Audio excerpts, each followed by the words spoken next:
जिबिदाय बिथाङा जोंनि मियादि पाट्टानि हाखौ जोङो बिथांनो लिजाव होदों 10 बोसोरनि। ओमफ्राय बेखौसो जोंनिफ्राय लिजाव लानानै बिथाङा थालिर खेथि मावदों। थारनोथ' जोंनि मियादि पाट्टा हाखौसो जों थिखा होदों 10 बोसोरनि। जिबिदायाथ' जोंनि हाखौ रावनिबो हाखौ सेना लायाखै। बिथांनि अभिजुगा नंखाय नामा होमबा? जतिस मुसाहारिनि बाथ्राया सब नंखाय। आं जितु जतिस मुसाहारि बिथांनि बाथ्राखौ माने बुंनानै फोजोबनो हाया। गोदोनिफ्रायनो बिथांनि बाथ्राया मिसलिया। दिनैसिमबो बे मानसिनि मोजां सिन्था खालामनाय बिनाव गैया। मानो होनोबा दिनै जिबिदाय बिथाङा जोंनि मियादि पाट्टानि हाखौ जोङो बिथांनो लिजाव होदों 10 बोसोरनि।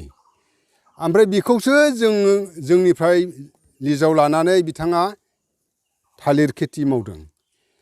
बिथाङा जे सोरनिबा हाखौ सेनानै लानो नागिरदों बे बाथ्राया मिसलिया, 100% मिसलिया। बेखायनो बिथांनि बाथ्राखौ जोङो माने जेसेबां गोख्रैयै हागौ बिथांनि सायाव गोख्रों बिसार लानांगौ होनांगौ होननानै आं बिबुंथि होदों। गोजोनाव फैबाय होननानै दा असान्ति खालामफैदो होननानै बिथांखौ बुंदों, मा फोरमायगोन? बेबो मिसलिया खोन्था। बिथाङा दिनै फैनानै जोंनि गामि ओनसोलाव बहुद सान्थि फैदों। बे सान्थिनि थाखाय दिनै जोङो खेथि बाथि आबाद मावनानै न'आव गोजोनै जायै लोङै जिरायनो हादों। मोनसे समाव जोङो हाजिरा मोनदों। बिथाङा फैयि समाव जोङो न'आव थानो सुख मोनाखैमोन, खेथि बाथि मावनो हायाखैमोन। दिनै बिथाङा फैनायनि उनाव जोङो बेसे गोजोनाव दङ। गुबुन हारिफ्राबो दिनै हरदि हरला 12टा जा 1टा जा जोंनि ओनसोलाव फालांगि मावफैनो हादों। नोंथांमोना जास्ट माने बेखौ माबा खालामोबा बिथांमोननावबो सोंजागोन जे मुस्लिमानो जा सोरबा हारसायानो जा बिथांमोनावबो सोंनो हागोन जे दिनै जों सान्थि परिबेकआव दङना गैया। बे आं बुंनायल' बाथ्रा नङा। दा बेफोर बाथ्राखौ बुंनो थाङोब्ला बै जतिस बायदि मानसियासो अखान्थिखौ लाबोनो नाजागासिनो दङ। होनबा बेफोरबायदि मानसियासो बदमाइस बुंनो थाङोबा।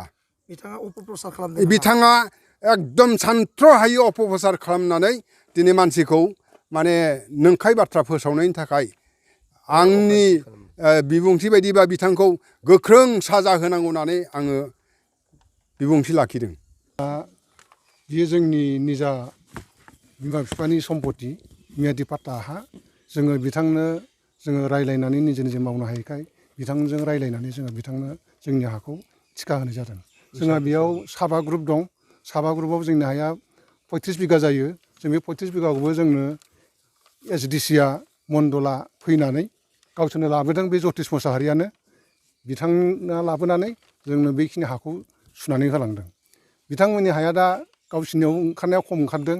दा बेनि थाखाय जोंनि सायाव बहुद कमप्लेन खालामबाय दङ। बिथांमोना बहुद लफिया, बिराद मालायनि धन सम्पतिखौ गावसो लुबैनानै जोंखौ बेबायदि माबायाव खोलैबाय दङ। खिन्थु जोङो जेबो बुङाखैमोन, जेबो खालामाखैमोन। नै दिनै मैयानि खौराङाव मोननानै जोंबो एसे गोसोआ दुंखांनानै जोंबो बेबायदि माबाखौ होनांगोन। होआबा नङाबा जोङो सिरि थायोब्ला जोंखौ आरो नोंसोर नारसिनबावगोन ओरै होननानै जोंबो नैबे खामानिखौ आग बारायनाय जादों आरो।